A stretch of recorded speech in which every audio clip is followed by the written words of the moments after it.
अजून सर्व तरंत आहे। उद्या 25 तारखेला सुप्रीम कोर्टामध्ये एक केस आहे आणि या सुप्रीम कोर्टाच्या केसमध्ये महाराष्ट्राच्या निवडणुकीचं भवितव्य आहे। कारण 50% वरती आरक्षण गेलं तर या जिथे 50% वरती आरक्षण गेलं त्या सगळ्या निवडणुका रद्द होतील अशा प्रकारची शक्यता आहे। तर कोर्ट काय निर्णय देतं यावर सगळ्यांचं लक्ष लागलेलं आहे। परंतु तरी सुद्धा त्यांनी जो मुद्दा मांडला तो कायदेशीर मांडला की आजपर्यंतच्या निवडणूक आयोगाची प्रक्रिया यावेळी अशी होती की किमान प्रोग्राम जाहीर केल्यानंतर 30 दिवसाची मुदत ही प्रचाराला मिळायची। फॉर्म भरणे, चिन्ह माघार घेणे। आम्ही मध्यंतरी महाविकास आघाडीचा मोर्चा काढला होता। निवडणूक आयोगावर मोर्चा काढला आणि त्यावर निवडणूक आयोगाला मी काही प्रश्न विचारले होते, उत्तर तर मिळालं नाही। महाराष्ट्रामध्ये पहिल्या प्रथम असा निवडणूक आयोग बघितला की ज्याच्या चेहऱ्यावरून एकही अशी रेष हल्ली नाही। मला आश्चर्य वाटतंय की त्यांनी काढलेला मुद्दा हा तांत्रिक आहे। निवडणूक आयोगाच्या बायलॉज मधला निवडणुकीचा आयोगाचा मुद्दा काय म्हणतो, जर एखाद्याने हरकत घेतली तर त्या हरकतीला निर्णय देऊन निवडणूक आयोगाने त्यानंतर त्याला अपील करायला 4 दिवस हे कोर्टाचे द्यायचे असतात। परंतु 4 दिवस कोर्टाचे न देता या निवडणूक आयोगाने डायरेक्ट अशा प्रकारचा निर्णय घेतला। असे अनेक महाराष्ट्रातल्या निवडणुकाच्या आयोगाच्या विरोधातल्या केसेस सध्या महाराष्ट्रामध्ये प्रलंबित आहे। उद्या कदाचित या निवडणुका झाल्यानंतर नगराध्यक्ष कोणी होईल, कारण आमचा उमेदवार नगराध्यक्ष पदासाठी नाही। उमेदवार भेटतात का नाही ही शंका होती। पण पवार साहेबांवर प्रेम करणाऱ्या फलटणकरांनी आणि शिवसेनेवर प्रेम करणाऱ्या जनतेने आम्हाला उमेदवार दिले, ही आमची सुरुवात आहे, याचा मला अभिमानाने उल्लेख करावा लागेल। आणि म्हणून पुढे काय होणार, उद्या ह्यांच्या कोर्टाचा केसचा निकाल जर लागला आणि नगराध्यक्ष पदाची निवडणूकच रद्द झाली, मग सगळं मुसळ केळात जाणार आहे। त्यामुळे अजब कारभारचा सध्या देशामध्ये राज्यामध्ये सरकार काम करत आहे। आपल्याला कल्पना नसेल, आता जे चीफ जस्टिस होत आहेत हे चीफ जस्टिस सूर्यकांत यांच्याकडे उद्या केस आहे। त्यांनी ह्या निवडणूक आयोगाला आणि प्रशासनाला नोटीस मारली। कोर्टाने ताशेरे मारताना एवढंच सांगितलं, जर याच्यामध्ये साधी ऑर्डर केलेली तुम्ही जर अंमलबजावणी केली नसेल तर मला तुम्हाला कंटेम करावं लागेल। जर कंटेम कोर्टाने इशारा दिला असेल, या निवडणूक आयोगाचा भोंगळ कारभार काय आहे तुम्हाला लक्षात आला असेल। मग प्रचाराला दिवस तरी किती द्यावे, फक्त 5 दिवस। अजून चिन्ह भेटणार 25 तारखेपर्यंत, 26 तारखेला, आणि 26 तारखेला चिन्ह भेटल्यानंतर 4 दिवस ती माझी माय माऊली आणि माझा उमेदवार कुठपर्यंत पोहोचणार। आपलं चांगलं आहे, आपली तुतारी आणि मशारी फिक्स आहे। पण जे अपक्ष उभे राहिले त्यांनी काय करावं। एका उमेदवाराला मी विचारलं, अरे तुला प्रचाराला काळ वेळ कमी भेटणार आहे? त्यांनी मला सांगितलं, साहेब एक चांगलं आहे, खर्च कमी होईल। लढाई ही आता निवडणुकीच्या अगोदर खर्चावर गेलेली आहे। ह्या देशाचं बघितलं, फलटणमध्ये आल्यानंतर प्रत्येक असलेल्या राष्ट्रपुरुष आणि महापुरुषाकडे आम्ही अभिवादन केलं। जे असलेले ही स्मारक आम्हाला लढण्याची प्रेरणा देतात, लढण्याची जिद्द निर्माण देतात। आता यांचेच विचार जर संपवण्याचा प्रयत्न काही लोक करत असतील तर ही लढाई आहे। आणि मला ज्या वेळा धर्मराज आणि राजाभाऊ आणि नंदूजी मला म्हणाले की साहेब आपण प्रचाराची सुरुवात करूया, बोलो माघारीचा दिवस पहिला होऊन द्या, किती जण राहतात ठामपणाने ते बघूया। कारण ह्यातून किती लोकांवर दबाव येईल, कारण आपले उमेदवार फार मोठे नाही, साध्या कुटुंबातल्याने सरळ असलेली माणसं, माझी माय भगिनी या ठिकाणी उमेदवारी म्हणून उभे राहिलेल्या. हल्ली काही लोकांचं मी बघितलं, उमेदवारी माघार घेऊन बिनविरोध करण्याची शर्यतच लागली होती. अक्षरशः उमेदवाराला उचलून आणून जबरदस्ती पाठवलं जात होतं. साला निवडणूक आहे थंड, पोलीस डिपार्टमेंट थंड, सर्वांच्या समोर खुलेआम चाललं होतं, आणि तोच निवडणूक आयोग परत जाहीर करतो की बिनविरोध झाली. जरा तरी लाजा वाटल्या पाहिजे. लोकशाहीचा दिवसा ढवळ्या खून होत असताना, या लोकशाहीची हत्या होत असताना निर्भीडपणाने अशा प्रकारचा निर्णय जर त्या ठिकाणी होतो. एक निवडणूक मला आठवते की त्या निवडणुकीमध्ये समोरच त्या निवडणुकीला निवडणूक असलेल्या अधिकाऱ्याने चूक केली. सुप्रीम कोर्टाने ग्राह्य धरून ती निवडणूक रद्द करून दुसऱ्या निवडणुकीला असलेल्या उमेदवाराला विजयी करून दाखवला. आम्हाला कोर्टात जावं लागतं. ही सध्याची लोकशाही आहे. महात्मा गांधींच्या असलेल्या स्मारकासमोर आपण काय मानतोय? ज्यांनी देशाला अहिंसेचा आणि शांततेचा मार्गावर राहून देशाचं स्वातंत्र्य दिलं, या देशाचं स्वातंत्र्य मिळाल्यानंतर इतकं मोठं स्मारक फलटणला असताना सुद्धा लोकशाहीतून उभं राहायचं का, याच्या पद्धतीची चिंता होत असेल तर या देशाला स्वातंत्र्य मिळून फायदा काय झाला, असा विचार या महापुरुषांना पडत असेल. मला अभिनंदन करावं लागेल माझ्या उमेदवारांचं की एवढं होऊन सुद्धा तुम्ही ठामपणाने उभं राहिलेला आहात. आईवडिलांनी माझ्या सांगितलं, कोणाला काय झालं तर मी आहे. अशाच बहादर कार्यकर्त्यांची आणि उमेदवारांची आम्हाला गरज आहे. निकाल काही लागो, पण आग कोणीतरी पेटवायची असते, चिंगारी कोणीतरी लावायची असते, आणि ती चिंगारी लावण्याचा प्रयत्न ज्यावेळेला होतो त्यावेळेलाच इतिहास घडतो, त्यावेळेलाच मशाल पेटली जाते. आणि मला वाटलं की येणाऱ्या काळामध्ये ही सुरुवात आहे. माझ्या मिरवणुकीला, माझ्या प्रचाराला किती माणसं आहेत त्यापेक्षा माझा विचार किती निष्कलंक आहे, माझ्या विचाराची लढाई किती श्रेष्ठ आहे, कुठल्या हेतूने आम्ही लढतो आहोत, याला फार महत्व आहे. हे आज पटणार नाही, येणाऱ्या काळामध्ये निश्चितपणाने पटलं जाईल. हा विश्वास आजच्या निवडणुकीच्या माध्यमातून मला द्यायचा आहे. फलटणकरांचं आणि पवार साहेबांचं फार जुनं नातं आहे.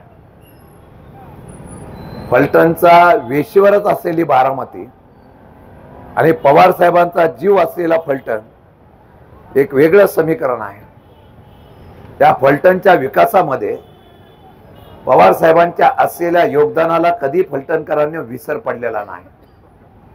अनेक नेते वेगवेगळ्या पक्षामध्ये असतील, परंतु विचाराच्या विचारवंतांच्या फलटणमध्ये सामान्य जनतेपासून चांगल्या विचाराची माणसं नेहमी पवार साहेबांच्या पाठीमागे उभी राहिली. आज दुर्दैवाने सुभाष शिंदे आमच्यामध्ये नाही. पवार साहेबांच्या पाठीमागे कायम राहणारा त्यांचा चेहरा, साहेब आल्यानंतर त्यांचा सत्कार करण्यासाठी गुलाबाचा हार घेऊन गेला फलटणकर कोण असेल तर तो सुभाष शिंदे होता, याचा मला उल्लेख करावा लागेल. असे अनेक निष्ठावंत ज्यांनी पवार साहेबांवर प्रचंड प्रेम केलं. ज्यावेळेला प्रगती होते, उमेदीच्या काळामध्ये पवार साहेबांनी दिलेलं फलटणला योगदान, आणि आज महाराष्ट्राच्या आणि देशाच्या स्वाभिमानासाठी ज्यावेळेला लढाई सुरू होते त्यावेळेला त्या लढण्याला पवार साहेबांसारखं नेतृत्व उभं राहतं. आज वयाने न थकलेला माणूस आज या महाराष्ट्राच्या आणि देशाच्या हितासाठी लढतोय. माझी तर बॉर्डर आहे हो, माझी तर वेश आहे, आणि वेशीवरचा माणूस ज्यावेळेला याही 85 वर्षांमध्ये लढतोय, देशाच्या आणि राज्याच्या हितासाठी लढतो, त्यावेळेला निश्चितपणाने फलटणकरांची साथ माझ्या या उमेदवारांना मिळेल एवढा विश्वास माझ्यासारख्या कार्यकर्त्याला आहे. लढाई करायची असते, तो लढतो, तो दिसून येतो. आमचे सगळे 10 उमेदवार आहेत. मला 5 उमेदवार मिळतील का नाही शंका होती धर्मराजी. आपल्या सर्वांचे 10 उमेदवार उभे राहिले आणि विड्रॉल न करता त्या ठिकाणी उभे राहिलेले आहे. काय त्यांचा हेतू? राजकारणामध्ये संधी मिळाली पाहिजे, काम करण्याची हेतू असतो, धडपड असते, जिद्द असते. परंतु गर्दी मोठ्या पक्षामध्ये असली ना की त्यांचं नेतृत्व झाकलं जातं आणि ज्यावेळेला नेतृत्व झाकलं जातं त्याला कर्तृत्व असताना सुद्धा त्यांना संधी मिळत नाही.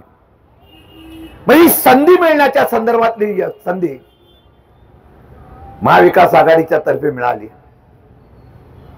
आम्ही कोरी पाटी आहोत, कारण आता पक्षातून बरेच जण गेल्यामुळे आता नवीन टीम घेऊन काम करण्याचे प्रयत्न आम्ही सगळेजण करतोय. आम्हाला अभिमान आहे की पदाची जबाबदारी दिल्यानंतर सुद्धा 7 उमेदवार मिळवून देण्याची जबाबदारी आमच्या सगळ्या नेते मंडळींनी घेतली. त्याबद्दल त्यांचा मनापासून धन्यवाद देतो. नियतीच्या पोटात काय मला माहित नाही. आम्ही मोर्चा काढला होता निवडणूक आयोगावर. या असलेल्या निवडणूक प्रक्रियेवरच आमचं ऑब्जेक्शन आहे.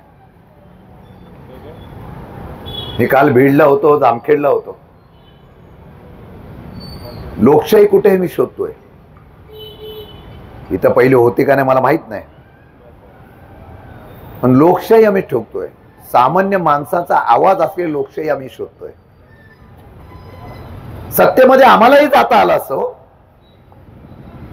पण सगळे सत्तेमध्ये गेले तर उद्धव ठाकरेंच्या शब्दाप्रमाणे हा अनागोंडा सगळ्यांना गिळकून खाईल. लोकांचा आवाज उठला गेला नाही. निवडणुकीच्या प्रक्रियेमध्ये कोणी मत दिलं ते कोणाला जातं हे आता कळत नाही. यंत्रणा पूर्ण हातामध्ये घेतलेली आहे. मी नेहमी इथं म्हणतो, महाराष्ट्रामध्ये छत्रपती शिवाजी महाराजांचा इतिहास जेव्हा घडला ना तेव्हा त्यांच्यावर असलेले अनेक सेनापती होते जे क्षत्रिय होते, ज्यांनी तलवारीच्या धाक्यावर दिल्लीच्या अटकेपार या ठिकाणी झेंडा फडकवण्याचा पराक्रम या महाराष्ट्रातल्या भूमीच्या असलेल्या शूरवीरांनी केला. हल्ली त्यांनी कधी लढाईच केली नाही. हीच मंडळी आता तुमच्यावर राज्य करतायत. बुद्धिवंतांच्या समोर आपण किती टिकू हा येणारा काळ कळणार आहे. बुद्धिवंत हे डोक्याने मारतात आणि हे डोक्याने जेव्हा मारतात त्यावेळेला या पद्धतीने लोकशाहीचा खून होताना पाहतोय आपण. निवडणूक आयोग नाही, सरकार नाही, यंत्रणा नाही. या बिहारची परवा निवडणूक झाली. बिहारच्या निवडणुकीमध्ये असाच चमत्कार झाला जो महाराष्ट्रामध्ये झाला. यशवंत सिन्हा या देशाचे माजी अर्थमंत्री त्यांनी सांगितलं यापुढे कोणी निवडणुकीला उभं राहू नये. विरोधकांनी या निवडणुकीवर बहिष्कार टाकून द्या. काय त्यांचं चुकलेलं आहे? लाखोच्या गर्दीमध्ये असणाऱ्या सभा बघितल्यानंतर हाच निवडून येणारा पक्ष असं ज्यावेळेला दिसतं त्या दुर्दैवाने मशीन मधून जे काही निघतं ते फार चमत्कारिक निघतंय. आज लोकांना हौस वाटते मी या पक्षात जाऊ, त्या पक्षात जाऊ, मग सत्तेमध्ये जाऊ, त्याशिवाय संरक्षण नाही. सत्तेमध्ये गेल्यानंतर आपल्याला त्या ठिकाणी फार मोठ्या प्रमाणात निधी मिळेल. आहे काय? राज्याची तिजोरीचा खडखडाट झालेला आहे. हे मला मगाशी म्हणाले तर रस्त्याची कामं करायचे, हे करायचे, ते करायचे. पुढच्या 2-4 वर्ष 1 रुपया मिळणार नाही. 9.5 लाख कोटीचं कर्ज तुमच्यावर अवलंबून ठेवलेलं आहे. तिजोरीची लूट करून टाकली. या देशामध्ये आजपर्यंत निवडणुकीला सरकारी पैशातून तिजोरीतून योजना आणून निवडणूक जिंकायची प्रथा गेल्या 5 वर्षामध्ये सुरू झाली. आमच्याकडे लाडकी बहीण आणली, 56,000 कोटीचा बोजा आहे आमच्या राज्यावर. हे कमी पडतं म्हणून बिहारमध्ये 10,000 रुपये एका लाडक्या बहिणीला दिले. 2.5 लाख कोटीचा बोजा आला. देण्याबद्दल काही नाही. पैसा जनतेचा निवडून येण्यासाठी त्या प्रकारचे आमिष दाखवले जातात. हे देशाच्या स्वातंत्र्यानंतर गेल्या 5 ते 10 वर्षामध्ये पाहायला मिळालं. मी बाजारपेठा बघतोय. मागच्या काही वर्षामध्ये या बाजारपेठेमधून किती जीएसटी वसूल केला गेला, आणि ज्यावेळेला उत्पन्न जास्त झालं त्यावेळेला या केंद्रातल्या लोकांनी सांगितलं की आता आम्ही जीएसटी कमी करतोय. अरे पण 5-10 वर्ष आमचे पैसे मारले ना तुम्ही. प्रचंड प्रमाणामध्ये हुकुमशाहीच्या माध्यमातून हा देश चाललेला आहे. राज्य अपवाद नाही. हे किती असो, महायुतीमध्ये पण काय अलबेल नाहीये.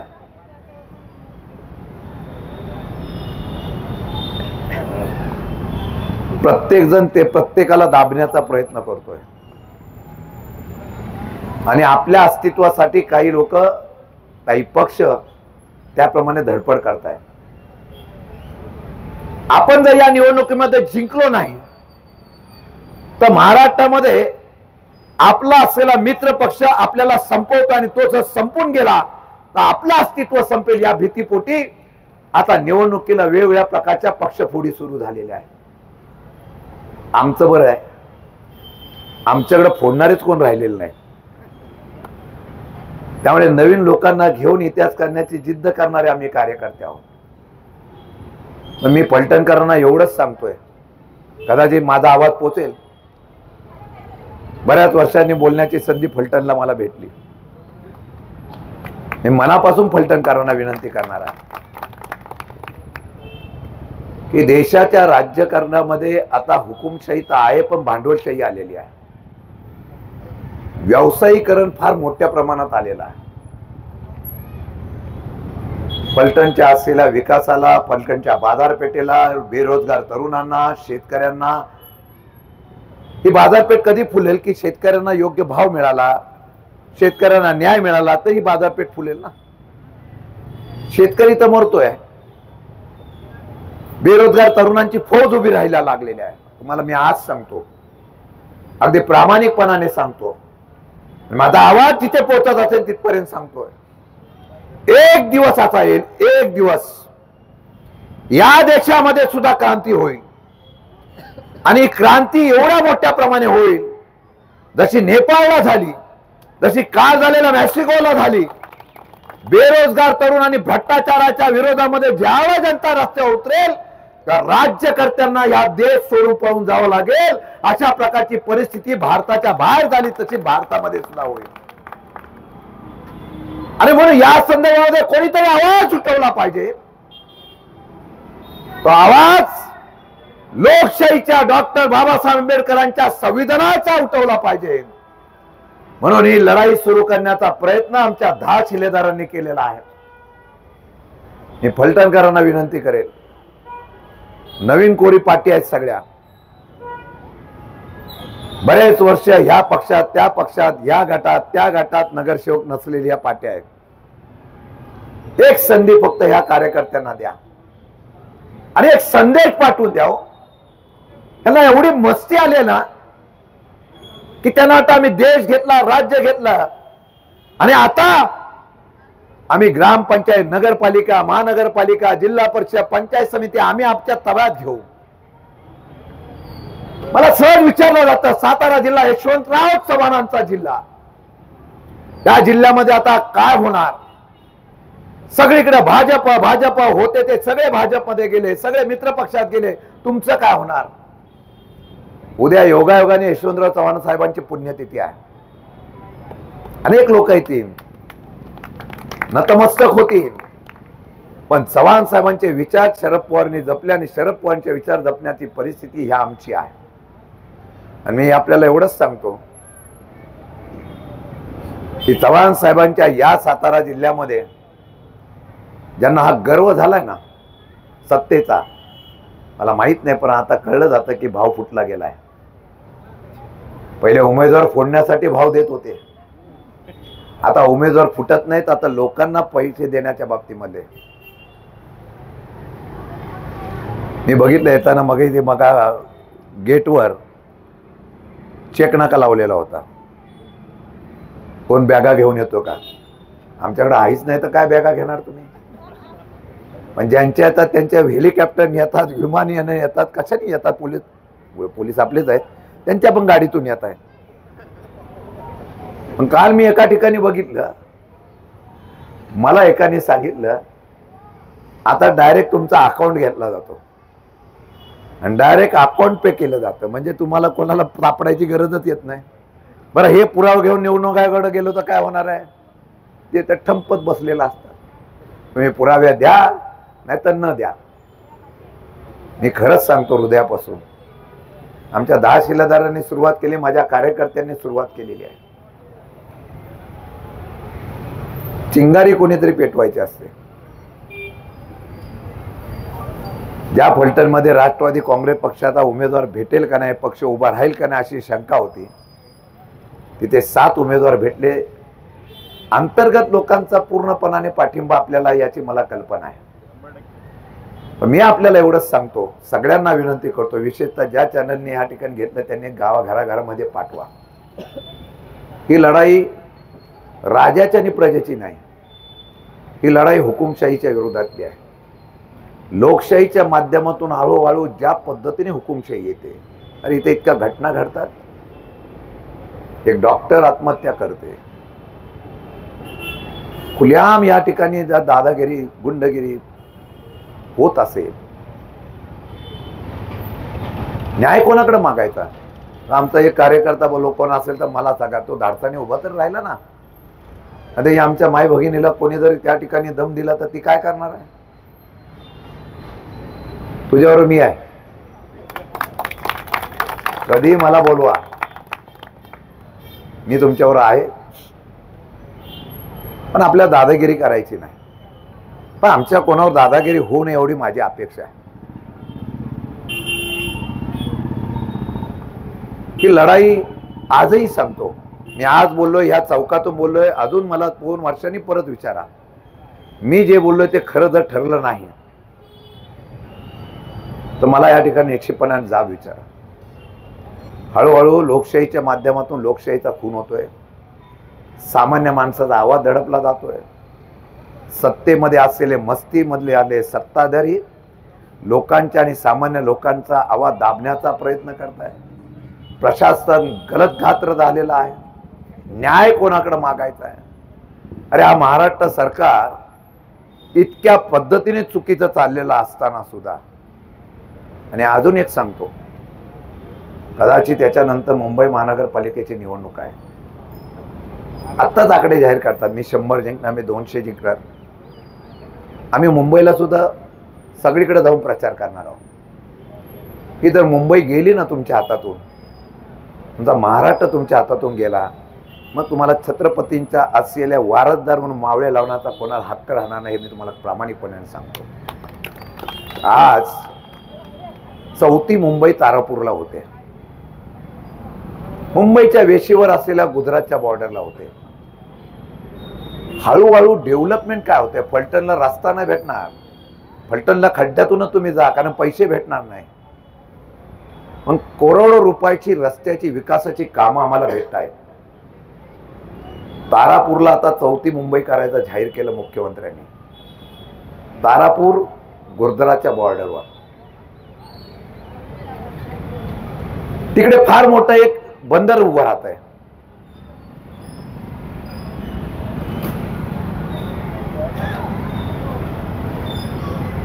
कांडला बंदर गुजरातचा, तिथून आल्या आणि तिथून आल्यानंतर तारापूरचं बंदर, तारापूर पासून डायरेक्ट बंदर अलिबागला. तिथले रस्ते 10,000 कोटीचा मंजूर आहे. मेट्रो जाणार आहे. मला एक कळत नाही, मुंबईच्या असलेल्या जागेला हळूहळू या दिल्लीतल्या आणि सगळ्या लोकांची एवढी नजर आहे, होय अभिमान आहे, 105 हुतात्म्यांनी महाराष्ट्रात स्वातंत्र्य केला, त्या 105 हुतात्म्यांना अभिवादन करत असताना आजही देशाची अर्थव्यवस्था सक्षम कोण करत असेल तर मुंबई आणि महाराष्ट्र करतो, याचा आम्हाला अभिमान आहे. परंतु आज या असलेल्या अर्थव्यवस्थेवर नजर ठेवून केंद्रशासित होऊ नये ही आमची आणि सर्व उभाटा आणि सर्व लोकांची मागणी आहे. त्याच सांगतात आम्ही करणार नाही, पण सत्ता जर पूर्णपणाने आल्यानंतर ते काय करतील याचा नेम नाही. आणि म्हणून आज ही लढाई सुरू केलेली आहे. आज आपली सुरुवात आहे. मी प्रत्येक उमेदवारांना आणि आपल्या सर्व कार्यकर्त्यांना सांगेल, भले 5 असून द्या, मग घराघरामध्ये जाऊन आत्ताच्या असलेल्या राजकीय ही निवडणूक फलटणची नाही हो, ही निवडणूक फलटणची नाही, पण सगळ्या निवडणुका आम्ही जिंकतो या हुकुमशाहीच्या विरोधातली ही निवडणूक आहे. आणि ही जर निवडणूक आपण त्या ठिकाणी दाखवून दिली की सामान्य माणूस सुद्धा काय करू शकतो, फलटणकर त्यांनी मनात आणलं तर पहिला देशाच्या असलेल्या हुकुमशाहीला पहिला धक्का कुठे लागत असेल तर तो महानगरपालिकेच्या नगरपालिकेच्या निवडणुकीला लागून देतो. हा दाखवण्याचा प्रयत्न या निवडणुकीला आपल्याला करायचा आहे. आणि म्हणून मी आपल्या सर्व कार्यकर्त्यांना विनंती करेन, 2 असो 4 असो कार्यकर्ते घेऊन घराघरामध्ये जा आणि सांगावं लागेल हुकुमशाहीच्या विरोधात लढाई आहे. अरे जिल्हा परिषदेच्या शाळांच्या बंद करतायत, गरीबाला घर द्यायचं झालं तरी वशिला लागतोय, अनेक प्रश्न आहे. आणि म्हणून मी आपल्याला विनंती करणार कार्यकर्त्यांना, जनतेपर्यंत पोहोचा आणि जनतेपर्यंत आपला आवाज द्या की आमची लढाई कशासाठी आहे. एक संधी देऊन बघा. आणि मग आमचे 10 शिलेदार निवडून आले तर उपनगराध्यक्ष असो किंवा काय असो, 10ची एकजूट एवढी दाखवून देऊ की ज्या ज्या वेळा फलटणमध्ये चुकीचं होईल त्यावेळेला आमचे 10 शिलेदार त्याच्या विरोधात आवाज उठवून जनतेचा आवाज उठवतील. एवढा विश्वास मी आज त्या सभेच्या निमित्ताने आपल्याला देतो. म्हणून आज सुरुवात केलेली आहे. आपण मगाशी सांगितल्याप्रमाणे आता बसूया, आपण नियोजन करू आणि ज्या ज्या लोकांना तुम्हाला बोलवायचं त्या लोकांना मी पाठवतो. पण घराघरामध्ये जा, कळून द्या लोकांना. 4 माणसं येऊन सुद्धा प्रचार करतात, ही राष्ट्रवादीच्या शरद पवारची असलेली शान आहे, हे उद्धव बाळासाहेब ठाकरेंच्या असलेल्या पक्षाची शान आहे. पवार साहेबांना मानणारी फार मोठी जनता आहे. फक्त त्यांच्याबरोबर पोचा आणि सांगा, आजही 85 वर्षाचा असलेला माझा योद्धा महाराष्ट्राच्या याच्यासाठी ताठ मनाने आहे आणि त्यांचा हा कार्यकर्ता तेवढ्याच ताकदीने ताठ मनाने. मी परिणामाचा विचार करत नाही. आहेच काय होतं आपल्याकडं प्रशांत, एवढं साहेबांनी बनवलं आणि सातारा जिल्ह्यातल्या एका सुपुत्राला महाराष्ट्राचा प्रदेशचा अध्यक्ष केलेला आहे. मला बोलल्यावर तुम्ही कशाला उमेदवार उभे करताय. मी बरेच ठिकाणी उमेदवार केले, 4 केले, 3 केले, 2 केले, 5 केले. कार्यकर्ता उभा राहतो आणि तो आत्मविश्वास सांगतो की मला या पक्षांनी ती कार्यकर्ते मग पुढे पार्टी वाढवत जातात. मला पक्ष वाढवायचा आणि तो पक्ष वाढवत असताना सर्वसामान्य लोकांना नेतृत्व करेल अशा प्रकारची कार्यकर्त्यांची फळी उभी करायची आहे. आणि मला खात्री आहे फलटणकरच्या जनतेकडून विनंती करतो, एक संधी फक्त माझ्या उमेदवारांना द्यावी आणि जिथे तुतारी आहे ती तुतारी आणि मशाल या असलेल्या चिन्हावर बटन दाबून एक इतिहास घडून दाखवा. मग सर्वांना वाटेल की आपण इथं होतो ते चांगलं आहे. आणि म्हणून हा इतिहास करण्याचा प्रयत्न करावा. परत तुमच्याकडं काही लोक म्हणतात मी पुन्हा येईन पुन्हा येईन, आणि तुम्ही बोलवाल तेव्हा मी तुमच्याकडे पुन्हा येईन हा विश्वास देतो. आणि मनापासून आलेल्या सर्व कार्यकर्त्यांचं मनापासून आभार व्यक्त करतो. आणि एक लढाई महत्वाची या महाराष्ट्राच्या इतिहासासाठी फलटणच्या लढाऊ भूमीतून या ठिकाणी करण्याचा शुभ संदेश देतो. जय हिंद, जय महाराष्ट्र.